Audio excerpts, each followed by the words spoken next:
स्थानीय तह निर्वाचन अन्तर्गत 723 पालिकाको मतगणना सम्पन्न। काठमाडौँ महानगरमा बालेन्द्र शाहद्वारा 42,000 भन्दा बढी मतसहित अग्रता कायमै। भरतपुरमा रेणु दाहाल अगाडि। पेट्रोलको मूल्य 11 महिनामा 78 रुपियाँले वृद्धि। पेट्रोलको मूल्य 11 दिनमा 78 रुपियाँले वृद्धि। पेट्रोल प्रति लिटर 180 रुपियाँ पुग्यो। खाना पकाउने ग्यास किन्न प्रति सिलिन्डर 1800 खर्चिनुपर्ने। उपत्यकाका सडकमा फोहोर असरल्ल छोडिँदा फोहोरजन्य रोगको खतरा बढ्दो। फोहोर व्यवस्थापन केन्द्र सिस्डोल जाने सडक बिग्रिँदा पनि बनाउन पहल नगरेको भन्दै स्थानीयको अवरोध। मंकीपक्स भाइरस संक्रमण फैलिरहेको WHO को चेतावनी। युरोपका 10 सहित अमेरिका क्यानाडामा पनि संक्रमण फैलिएको पुष्टि। र म्यान्चेस्टर सिटी इङ्ग्लिस प्रिमियर लिगको उपाधि जित्न सफल। जितका बावजुद 1 अङ्कका कारण लिभरपुल दोस्रो स्थानमा सीमित। नमस्कार, कान्तिपुर डायरीका साथमा साथी रमेश र मकेश। समाचार अब विस्तारमा। स्थानीय तह निर्वाचन अन्तर्गत 723 स्थानीय तहको मतगणना सम्पन्न भएको छ। यो सँगै स्थानीय तह निर्वाचनको मतगणना अन्तिम चरणमा पुगेको छ। 5 महानगरपालिका सहित 30 स्थानीय तहको परिणाम आउन बाँकी छ। यो समाचार तयार पार्दासम्म नेपाली कांग्रेसले 318 स्थानमा प्रमुख जितेको छ। त्यस्तै नेकपा एमाले 196, माओवादी केन्द्रले 120, नेकपा एकीकृत समाजवादीले 17, जनता समाजवादी पार्टी जसपाले 29 र लोकतान्त्रिक समाजवादी पार्टी लोसपाले 14 स्थानमा जितेका छन्। त्यस्तै लोकतान्त्रिक समाजवादी पार्टीले 14 स्थानमा जितेको छ। राष्ट्रिय प्रजातन्त्र पार्टीले झापाको दमक नगरपालिका, हल्दीबारी गाउँपालिका, काठमाडौँको शङ्खरापुर, कपिलवस्तुको शिवराज नगरपालिकामा प्रमुख पद जितेको छ। रेशम चौधरीको नागरिक उन्मुक्ति पार्टीले कैलालीको टिकापुर नगरपालिका सहित 4 स्थानीय तहमा जितेको छ। स्थानीय चुनावको परिणाम अनुसार 7 प्रदेशमा कांग्रेस पहिलो पार्टी बनेको छ। एमाले दोस्रो, माओवादी केन्द्र तेस्रो र जसपा चौथो स्थानमा छ। 10 वटामा धेरै स्थानीय तहमा स्वतन्त्र उम्मेद्वार विजयी भएका छन्। मत परिणाम आउन बाँकी रहेका स्थानीय तहमध्ये काठमाडौँमा स्वतन्त्र उम्मेद्वार बालेन्द्र शाह अगाडि हुनुहुन्छ। उपमहानगरपालिका मध्ये धरान र धनगढीमा स्वतन्त्र उम्मेद्वारले जित हात पारेका छन्। जनकपुर उपमहानगरपालिकामा स्वतन्त्र उम्मेद्वार मनोज कुमार शाह सुडी अघि हुनुहुन्छ। हामीले प्राप्त गरेको मतगणनाको पछिल्लो जानकारी अनुसार नेपाली कांग्रेसले 7 स्थानमा अग्रता बनाएको छ। बिहान 6 बजेसम्मको मत परिणाम अनुसार एमाले 11 स्थानमा अग्रता कायम राखेको छ। माओवादी केन्द्रले 2 स्थानमा अग्रता कायम राखेको छ। जनता समाजवादी पार्टी जसपाले 2 स्थानमा अग्रता लिएको छ। यस्तै राष्ट्रिय दलको मान्यता नपाएका तथा स्वतन्त्र उम्मेदवारी दिएकाले 2 स्थानमा अग्रता कायम राखेका छन्। लोकतान्त्रिक समाजवादी पार्टीले 2 स्थानमा अग्रता कायम राखेको छ। त्यस्तै कांग्रेसले उपप्रमुखमा 6 स्थानमा अग्रता बनाएको छ। एमाले 16 स्थानमा अग्रता बनाएको छ। माओवादी केन्द्रको भने कुनै पनि पालिकाको उपप्रमुखमा अग्रता छैन। जनता समाजवादी पार्टी जसपा 1 स्थानमा अगाडि छ। एकीकृत समाजवादी पार्टीले 2 स्थानमा अग्रता बनाएको छ। लोकतान्त्रिक समाजवादीले 3 स्थानमा अग्रता बनाएको छ। मुलुकभरका 6 महानगरपालिका मध्ये विराटनगरको मत परिणाम घोषणा भइसकेको छ भने अन्य 5 वटामा मतगणना जारी छ। हामीलाई प्राप्त बिहान 6 बजेको मत परिणाम अनुसार काठमाडौँ महानगरपालिकामा स्वतन्त्र उम्मेद्वार बालेन्द्र शाहको 18,035 मतान्तर सहित अग्रस्थानमा रहनु भएको छ। सुरुवातदेखि नै तेस्रो स्थानमा रहेकी नेपाली कांग्रेसकी सृजना श्रेष्ठ दोस्रो स्थानमा आउनु भएको छ। शाहले 42,902 मत प्राप्त गर्दा कांग्रेसकी श्रेष्ठले 24,867 मत ल्याउनु भएको छ। एमालेका केशव स्थापितले 23,995 मत प्राप्त गर्नुभएको छ। उपप्रमुखमा एमालेको सुनिता डङ्गोलले 42,428 मत प्राप्त गर्दा एकीकृत समाजवादीका रामेश्वर श्रेष्ठको 14,255 मत छ। भरतपुर महानगरमा माओवादी केन्द्रकी रेणु दाहालले 9,631 मत सहित अग्रता कायम गर्नुभएको छ। पछिल्लो विवरण अनुसार दाहालले 42,453 मत प्राप्त गर्नुभएको छ। एमालेका विजय सुवेदीले 32,822 मत ल्याउनु भएको छ। स्वतन्त्र उम्मेद्वार जगन्नाथ पौडेलले 13,206 मत प्राप्त गर्नुभएको छ। उपप्रमुखमा कांग्रेसका चित्रसेन अधिकारीले 44,097 मत सहित अग्रता कायम गर्दा राष्ट्रिय प्रजातन्त्र पार्टीकी हिमाला गुरुङले 25,979 मत प्राप्त गर्नुभएको छ। ललितपुर महानगरमा गठबन्धनका उम्मेद्वार कांग्रेसका चिरबाबु महर्जनले 12,659 मतान्तर सहित अग्रता लिनुभएको छ। महर्जनले 30,830 मत ल्याउँदा उहाँका निकटतम प्रतिद्वन्दी एमालेका हरिकृष्ण बेजनकारले 18,201 मत प्राप्त गर्नुभएको छ। उपप्रमुखमा एमालेकी मञ्जली साकेले 17,716 मत ल्याउँदा नेकपा माओवादी केन्द्रका बाबुराजा बज्राचार्यको 12,666 मत छ। कास्कीको पोखरा महानगरमा एकीकृत समाजवादीका धनराज आचार्यले 45,027 मतका साथ अग्रता लिनुभएको छ भने एमालेका कृष्ण बहादुर थापाले 41,500 590 मत प्राप्त गर्नुभएको छ। उपप्रमुखमा एमालेकी मञ्जुदेवी गुरुङले 47,324 मत ल्याउँदा कांग्रेसकी कोपिला राणा भाटले 44,964 मत ल्याउनु भएको छ। उता पर्साको वीरगञ्ज महानगरको पछिल्लो अपडेट अनुसार जनता समाजवादी पार्टी जसपाका राजेशमान सिंहले 33,315 मतका साथ अग्रता कायम गर्नुभएको छ। एमालेका विजय कुमार चराउगीले 17,420 मत प्राप्त गरी सिंहलाई पछ्याइरहनु भएको छ। उपप्रमुखमा कांग्रेसका इम्तियाज आलमको 22,893 मत छ भने लोकतान्त्रिक समाजवादीका पार्टीका पुरुषोत्तम लाल झाले 5,559 मत प्राप्त गर्नुभएको छ। मुलुकभरका 11 उपमहानगरपालिका मध्ये अब 2वटाको मात्रै गणना गर्न बाँकी छ। नतिजा सार्वजनिक भएका 9 उपमहानगर मध्ये नेपाली कांग्रेसले 3 र एमालेले 2 मा जित हात पारेका छन्। यस्तै माओवादी केन्द्र र एकीकृत समाजवादीले 1 उपमहानगरपालिकामा प्रमुख पद जितेका छन्। धरान उपमहानगरपालिका र कैलालीको धनगढी उपमहानगरपालिकामा स्वतन्त्र उम्मेद्वार विजयी भएका छन्। दाङको घोराई र बाराको कलैयामा एमाले, सुनसरीको इटहरी, बाँकेको नेपालगञ्ज र बुटोलमा नेपाली कांग्रेस, बाराको जितपुरमा माओवादी केन्द्र र मकवानपुरको हेटौडामा एकीकृत समाजवादी पार्टीले प्रमुख पद जितेका हुन्। सुनसरीको धरान उपमहानगरपालिकाको मेयरमा स्वतन्त्र उम्मेद्वार हर्कराज राई निर्वाचित हुनुभएको छ। धनगढी उपमहानगरपालिकामा स्वतन्त्र उम्मेद्वार गोपाल हमाल विजयी हुनुभएको छ। यस्तै हामीलाई प्राप्त पछिल्लो मत परिणाम अनुसार दाङको तुलसीपुर उपमहानगरपालिकाको मेयरमा एमालेका टीकाराम खड्काले 18,747 मतसहित अग्रता कायम गर्नुभएको छ। उहाँका प्रतिस्पर्धी नेपाली कांग्रेसका गेहेन्द्र गिरीले 16,610 मत प्राप्त गर्नुभएको छ। उपमेयरमा एमालेकी स्यानी चौधरीको 18,132 मत छ भने एकीकृत समाजवादीका जोगबहादुर राणा मगरको 12,706 मत छ। धनुषाको जनकपुर धाम उपमहानगरपालिकामा स्वतन्त्र उम्मेद्वार मनोज कुमार शाहले 10,125 मत प्राप्त गर्दा एमालेका शिवशंकर शाहले 8,362 मत प्राप्त गर्नुभएको छ। उपप्रमुखमा कांग्रेसका किशोरी शाहले 11,616 मत प्राप्त गर्दा एमालेका रुणादेवी झाले 9,478 मत प्राप्त गर्नुभएको छ। स्थानीय तह निर्वाचनमा प्रमुख राजनीतिक दलबाट 49% युवा जनप्रतिनिधि निर्वाचित भएका छन्। निर्वाचन आयोगका अनुसार हिजो साँझसम्म 714 पालिकामा 33,858 जना जनप्रतिनिधि निर्वाचित भएका छन्। निर्वाचित मध्ये 14,056 जना 21 देखि 40 वर्ष उमेर समूहका अर्थात् 41.51% छन्। उम्मेदवारी दिने पनि 41% यही समूहका थिए। यो उमेर समूहबाट निर्वाचित हुनेमा माओवादीको 48.83% छन्। माओवादीका 4,951 जनप्रतिनिधि निर्वाचित भएकामा 40 वर्षसम्मका 2,418 जना अर्थात् 48.83% छन्। यो संख्या अन्य दलको भन्दा बढी हो। एकीकृत समाजवादीका 941 जना निर्वाचित भएकामा युवा 390 जना अर्थात् 41.44% छन्। कांग्रेसले 13,304 जनाले जितेकोमा 21 देखि 40 वर्ष उमेर समूहका 5,449 अर्थात् 40.95% छन्। एमालेले 11,451 जना जितेकोमा 21 देखि 40 वर्ष समूहका 4,572 अर्थात् 39.92% छन्। निर्वाचित जनप्रतिनिधि मध्ये 40 वर्षभन्दा माथिका 19,802 अर्थात् 58.48% छन्। निर्वाचन कानून अनुसार 21 वर्ष माथिकाले उम्मेदवारी दिन पाउँछन्। स्थानीय तह निर्वाचनमा 21 वर्षका 56 जना निर्वाचित भएका छन्।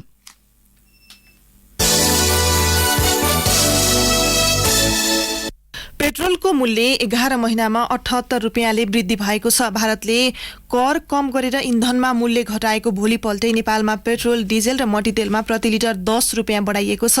अब पेट्रोलको मूल्य प्रति लिटर 180 रुपियाँ, डिजेल र मट्टीतेलको मूल्य 163 रुपियाँ पर्ने भएको छ। खाना पकाउने एलपी ग्यासमा प्रति सिलिन्डर 200 बढाएर 1800 रुपियाँ पुर्याइएको छ। इन्धनमा यो मूल्य अहिलेसम्मकै उच्च हो। गत वर्ष असार अन्तिमतिर पेट्रोल प्रति लिटर 102, डिजेल र मट्टीतेल 88, ग्यास प्रति सिलिन्डर 1,375 रुपियाँमा पाइन्थ्यो। अन्तर्राष्ट्रिय बजारमा कच्चा तेलको मूल्य बढेपछि भारत सरकारले कर कटौती गर्दै शनिबार पेट्रोल प्रति लिटर 9 रुपियाँ 50 पैसा र डिजेल 7 रुपियाँले सस्तो बनाएको छ। ग्यासमा पनि प्रति सिलिन्डर 200 रुपियाँ छुट दिएको छ। भारतमा मार्च 22 पछि लगातार इन्धनको मूल्य वृद्धि हुँदै आएको छ। नेपालमा भने इन्धनमा 10 रुपियाँका दरले मूल्य वृद्धि गरेको एक सातामै उही दरमा फेरि भाउ बढाइएको छ।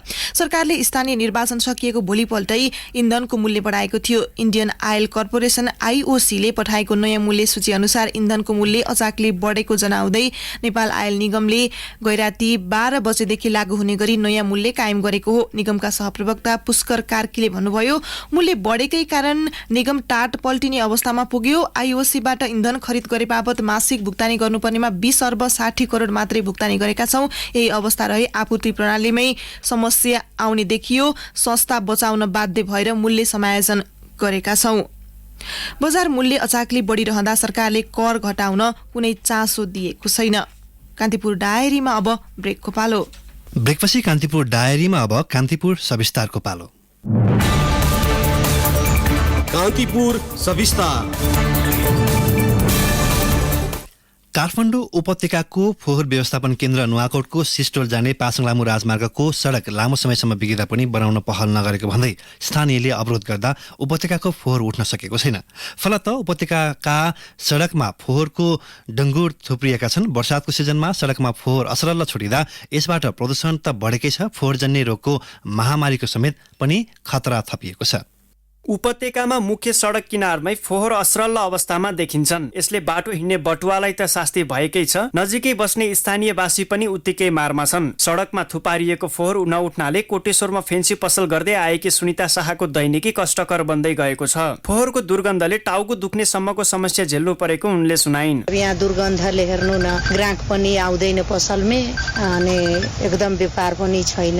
एकदमै गाह्रो भइसक्यो बस्ने। पसल बन्द गरेर सुनेर जाऊ जस्तै भइसक्यो। सुनिताको जस्तै व्यथा छ काठमाडौँमा फोटो स्टुडियो सञ्चालन गर्दै आएका रुद्र नेउपानेको पनि। फोहोर उठाइदिन अनुरोध गर्दा महानगरका पदाधिकारीहरूले लामो समयदेखि आश्वासन मात्रै दिने गरेपछि उनलाई सफा र स्वच्छ स्थानमा बस्न पाउने विश्वास नै लाग्न छाडिसकेको छ। फोहोरको व्यवस्थापनको समस्या हरेक वर्ष बल्झिने गरे पनि यसको स्थायी समाधान नखोजिएकोमा उनी चिन्तित छन्। आफूभन्दा पनि घरका ससाना बालबालिका सरुवा रोगको जोखिममा परेकोमा उनी बढी दुखी छन्। प्रशासन त छ तर उनीहरूले उठाउन नआएको छैन। त्यो फोहोर उठाउनेलाई सफा गर्नेलाई भन्दाखेरि चाहिँ गाडी नै पठाएको छैन भनेर भन्छ। अब एकदमै गाह्रो भइरहेछ। फोहोर नहुँदा सबैभन्दा शास्ति र हैरानी पैदल यात्रीले बेहोर्नु पर्छ। रामकृष्ण सुवेदी त्यस्तै पैदल यात्री मध्येका एक हुन्। फोहोर व्यवस्थापनमा लापरवाही हुने गरेको भन्दै उनले जिम्मेवार पक्ष क्षमा योग्य समेत नरहेको भन्दै आक्रोश पोखे। बजारमा ती बाहिर राखेका तरकारीहरू किन्छौँ, खानेकुराहरू किन्छौँ होइन, त्यही घरमा पकाएर खान्छौँ। त्यसबाट निस्किने तपाईँको फोहोरहरू हुन्छ, झिँगाहरू भयो, लामखुट्टेहरू भयो, तिनीहरूले उ गरेर चाहिँ तपाईँको मान्छे डाइरिया हुने त्यो तपाईँको हुने समस्या भइरहेछ होइन। अब यतिकै भयो भनेदेखि तपाईँको एउटा चाहिँ ठुलो हस्पिटलले धान्न नसक्ने गरी उपचार चाहिँ गर्न नसक्ने गरी तपाईँ रोग फैलिन्छ भन्ने जस्तो लागिरहेछ। फोहोर आफैमा संक्रामक रोग उत्पादन गर्ने स्थलो भएको कारण यसको उचित व्यवस्थापन अहिलेको आवश्यकता हो। फोहोर उठाउन जति ढिलाइ हुन्छ उपत्यकावासीको स्वास्थ्यमा विभिन्न समस्या देखिने खतरा पनि उति नै बढ्छ। शुक्रराज ट्रपिकल तथा सरुवा रोग अस्पतालका सरुवा रोग विशेषज्ञ डाक्टर शेरबहादुर पुन भन्छन्। टाइफाइड भयो, त्यस्तै हेपाटाइटिस जसलाई हामीले सर्वसाधारण जन्डिस भनेर पनि बुझ्छ, त्यो एउटा सिम्पटम हो। त्यो भयो अनि फोहोर भन्ने बित्तिकै त्यहाँ मुसाहरू आउन सक्ने सम्भावना रहन्छ, जसले गर्दाखेरि चाहिँ स्क्रब टाइफसको सम्भावना पनि रहन्छ। अहिले पनि फाटाफुटा हामीले देखिरहेका छौँ। विशेष गरेर संक्रामक रोगहरू चाहिँ फैलिने सम्भावना चाहिँ उच्च चाहिँ मैले देख्छु। बालबालिका, ज्येष्ठ नागरिक या दीर्घरोगीहरू उहाँहरू चाहिँ बढी मात्रामा चाहिँ जोखिममा पर्ने सम्भावना चाहिँ रहन्छ। काठमाडौँ उपत्यकाको फोहोर विसर्जन गर्ने ठाउँ सिस्टोल जाने बाटोको समस्या हुँदा सहज रूपमा गाडी जान नसकेको कारण फोहोर व्यवस्थापन गर्न नसकेको काठमाडौँ महानगरपालिकाको वातावरण विभाग प्रमुख सरिता राईले बताइन्। मनसुन सुरु भइसकेकाले केही अप्ठ्यारो हुने भए पनि मौसम सफा भए अबको केही दिनमा थुप्रिएको फोहोर व्यवस्थापन हुने उनको दावी छ। त्यो हाइवे चाहिँ अब लामो समयदेखि नबनेको भन्ने उहाँहरूको माग हो। त्यो सबभन्दा मेजर समस्या त्यसलाई लिएर भयो यो सालमा। अलरेडी लागिसकेको विषयमा महानगर आफै लागेर त्यो सडक बनाउनलाई पनि हिँड्न सक्ने अवस्था प्राविधिक कारणले गर्दाखेरि हाम्रो फोहोरसँग चासो रहेको विषय भएर फोहोर लाने बाटो भएको भएर हामीले सम्बन्धित निकायहरूलाई चाहिँ अब धेरै चासो चाहिँ अब महानगरलाई मात्रै पर्ने देखियो के यसमा चाहिँ। दैनिक 1200 टन फोहोर उत्पादन हुने गरेको महानगरमा यसको व्यवस्थापनको वैकल्पिक व्यवस्था हुन सकेको छैन। महानगरका जनप्रतिनिधि मात्र होइन, काठमाडौँ उपत्यकाका अन्य पालिकाका जनप्रतिनिधिले पनि फोहोर व्यवस्थापन पहिलो प्राथमिकता भन्दै बाचा गर्ने गरेका छन्, जुन कहिले पूरा भएको छैन। सरकारले सन् 2005 मा 3 वर्षको लागि काठमाडौँ उपत्यकाको फोहोर नुवाकोटको सिस्टोलमा व्यवस्थापन गर्ने भनेर सुरु गरेको ल्यान्डफिल साइट 17 वर्ष प्रयोग हुँदै आएको छ। हरेक वर्ष फोहोर व्यवस्थापनमा किचलो र अवरोध हुने गरे पनि त्यसको विकल्प खोज्न सकिएको छैन। जुनसुकै सहर कति समृद्ध छ भनेर मापन गर्ने भनेको त्यहाँको स्वच्छताबाट हो। अन्य विकास र पूर्वाधारको सूचक त गौड हुन्। यसमा काठमाडौँ उपत्यकाको सबै पालिका र विशेषतः महानगरपालिकाको नेतृत्व गर्नेले सोच्ने बेला आइसकेको छ। रेडियो कान्तिपुरका लागि असीम सापकोटा। कान्तिपुर सविस्तार।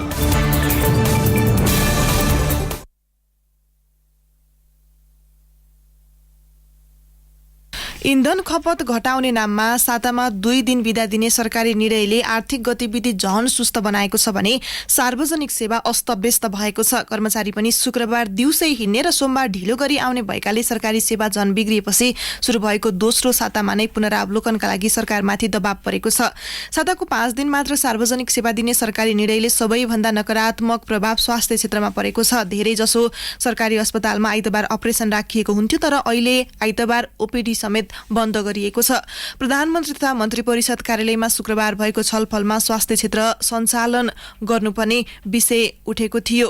मन्त्री परिषदका कार्यालयका एक अधिकारीले भन्नुभयो, तर अन्य कार्यालयमा कर्मचारीलाई आइतबार बिदा दिने भएपछि स्वास्थ्य क्षेत्रका कर्मचारीलाई सोही दिन सेवामा बोलाउँदा उल्टै भत्ता दिनुपर्ने भएको छ। यसले सार्वजनिक खर्च झन बढ्ने देखिएको छ। खानेपानी, बारुण यन्त्र, फोहोर, दूरसञ्चार लगायत निकायबाट दिने अत्यावश्यक सेवा पनि यसै गरी सञ्चालन गर्नुपर्ने अवस्था छ। स्वास्थ्य सचिव रोशन पोखरेलले बिरामी मारमा परेकाले आइतबार स्वास्थ्य संस्था सञ्चालन गर्नुपर्ने आवाज उठेको बताउनुभयो। उहाँले भन्नुभयो, अहिले स्वास्थ्य संस्थामा पनि 2 दिन बिदा दिन सुरु गरिएको छ, तर स्वास्थ्य संस्थाले आफै निर्णय गरेर आइतबार पनि खोल्न सक्ने गरी स्थानीय स्वास्थ्य समितिलाई अधिकार दिएको छ।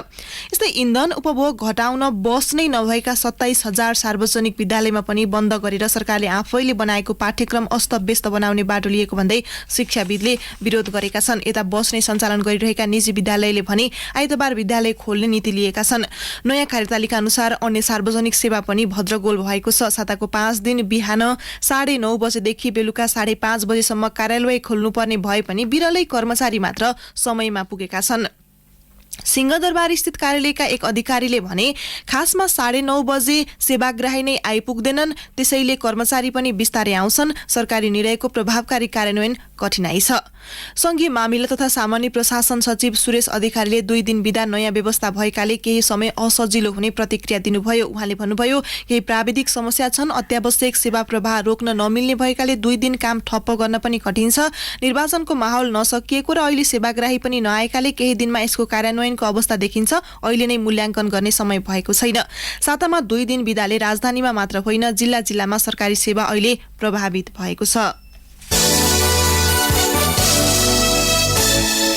महिला सांसदले नाबालिकामाथि हुने बलात्कार लगायत जघन्य अपराधका घटनाको उजुरीमा हदम्याद लगाउने कानुनी व्यवस्था हटाउन सरकारसँग माग राखेका छन्।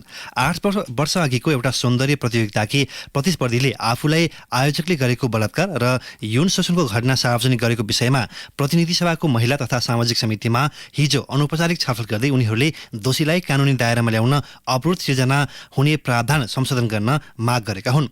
अपराध संहिता 2074 मा बलात्कार विरुद्ध उजुरी गर्न 1 वर्षीय हदम्याद तोकिएको छ। छलफलमा एमालेकी सांसद बिन्दा पाण्डेले पीडितले मुख खोलेको वा घटना सार्वजनिक भएको दिनबाट मात्रै हदम्याद लगाउन उपयुक्त हुने अभिव्यक्ति राख्नुभयो। उहाँले सरकारले तत्काल कानून संशोधन नगरे संसदमा संकल्प प्रस्ताव ल्याउने चेतावनी दिनुभयो। कंग्रेस सांसद पुष्पा भूषालले दोषीमाथि अनुसन्धान गरी तत्काल कारवाही गर्न ढिला गर्न नहुने बताउनुभयो। हदम्याद नलगाउने विषयलाई सम्बोधन गर्न सरकारले विधेयक ल्याउने, गैर सरकारी विधेयक ल्याउने वा संसदमा संकल्प प्रस्ताव लैजाने लगायतका 3 विकल्पमा महिला सांसदले धारणा राखेका थिए। नयाँ सवारी अनुमति पत्र लाइसेन्सको आवेदन खुल्ने बारे फेरि अन्यल भएको छ। पुरानो लाइसेन्स वैशाख मसान्तभित्र वितरण सकेर जेठ पहिलो साताबाट नयाँ आवेदन खोल्ने दावी गर्दै आएको यातायात व्यवस्था विभागले समय फेरि जेठ दोस्रो साता पुर्याएको छ। तर विभागले भने चाहिँ फेरि तोकिएको समयमा लाइसेन्सका लागि आवेदन खुल्ने अवस्था पनि छैन। पटक पटक लाइसेन्सका लागि नयाँ आवेदन खोल्ने विषयमा विभागले मिति ढाड्दै आएको छ। पुरानो लाइसेन्स वितरण गरी नसकिएकाले नयाँका लागि अनलाइन आवेदन खोलिएको छैन। चैतदेखि अनलाइन आवेदन बन्द हुँदा नयाँ सेवाग्राही अवसरबाट वञ्चित छन्। विभागले सुरुमा जेठ 1 बाट नयाँ आवेदन खोल्ने जनाएको थियो, पछि फेरि निर्वाचनलाई कारण देखाउँदै जेठ 4 मा पुर्यायो। अहिले जेठ 15 भित्र अनलाइन आवेदन खोल्ने विभागको दाबी छ। जेठ पहिलो साता भनिए पनि प्राविधिक समस्याले गर्दा त्यो समयमा हुन नसकेको यातायात व्यवस्था विभागका सूचना अधिकारी ईश्वरी दत्त पनेरुले बताउनुभयो। कान्तिपुर डायरीमा पुनः ब्रेकको पालो। ब्रेकपछि कान्तिपुर डायरीमा अब आर्थिक प्रसङ्ग। सरकारले बढ्दो व्यापार घाटा कम गर्न 3 महिनाभित्र योजना निर्माण गरी क्षेत्रगत कार्यान्वयन गर्ने बताए पनि कार्यक्रम सबै अलपत्र परेका छन्।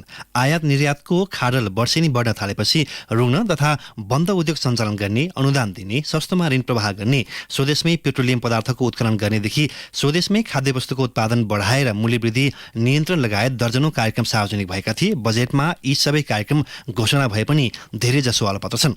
अर्थ सम्बन्धी अध्यादेश प्रतिस्थापन गर्ने विधेयकका सम्बन्धमा आर्थिक वर्ष 2078-79 भदौ 25 मा अर्थमन्त्री जनार्दन शर्माले बढ्दै गएको व्यापार घाटा क्रमशः घटाउँदै वैदेशिक व्यापार सन्तुलन गर्न ढिलाइ भइसकेको बताउँदै यस सम्बन्धी योजना निर्माण र त्यसको क्षेत्रगत कार्यान्वयन गर्ने घोषणा गर्नुभएको थियो।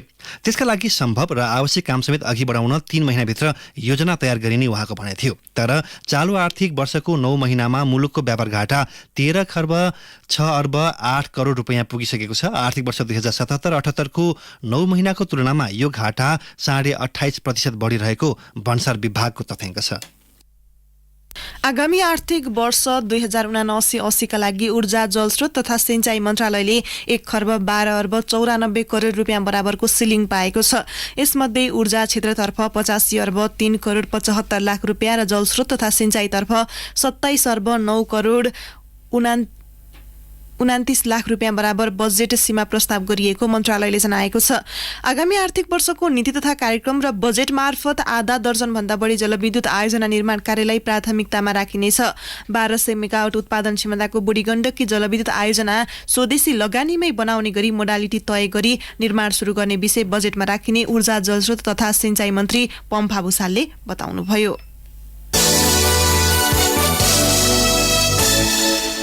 कान्तिपुर डायरीमा अब अन्तर्राष्ट्रिय प्रसङ्ग। कोरोना भाइरसको महामारीबाट छुटकारा पाउँदै गरेको विश्वलाई फेरि अर्को भाइरसले पिरोल्न थालेको छ। केही दिन यता विभिन्न देशमा मंकीपक्स भाइरसको संक्रमण देखिएसँगै विश्व समुदायमा चिन्ता बढेको हो। विश्व स्वास्थ्य संगठन WHO का अनुसार आइतबारसम्म 14 देशमा यसको संक्रमण देखिसकेको जनाएको छ। 80 भन्दा बढी संक्रमण पुष्टि भएको र शंकास्पद 50 जना बारे अनुसन्धान भइरहेको संगठनले जनाएको छ। हिजो साँझसम्म अमेरिका, क्यानाडा, अस्ट्रेलिया, इजरायल र कतिपय युरोपेली देशमा संक्रमण पुष्टि भइसकेको संगठनले जनाएको छ। संक्रमण पुष्टि भएका 10 युरोपेली देशमा UK, Germany, Switzerland, Spain, Portugal, Belgium, France, Netherlands, Italy र स्विडेन हुन्। मंकीपक्स मध्य तथा पश्चिम अफ्रिकामा सामान्य भए पनि अफ्रिका बाहिर भने खासै देखिएको थिएन। WHO ले अन्य धेरैमा संक्रमण भएको हुन सक्ने जनाएको छ। यो भाइरसका मध्य अफ्रिकी र पश्चिम अफ्रिकी गरी 2 भेरिएन्ट हुन्छन्।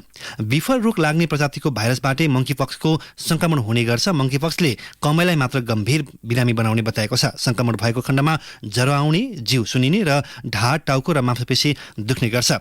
संक्रमण भएको केही दिनमा अनुहारमा बिरामीहरू देखा पर्न थाल्छन् र संक्रमण भएको केही दिनमा अनुहारमा बिमिराहरू देखा पर्छन् र शरीरका अन्य भागमा फैलिन्छन्। यसको संक्रमण भएका 10 मध्ये 1 जनाको ज्यान जान सक्ने वैज्ञानिकहरूको भनाइ छ।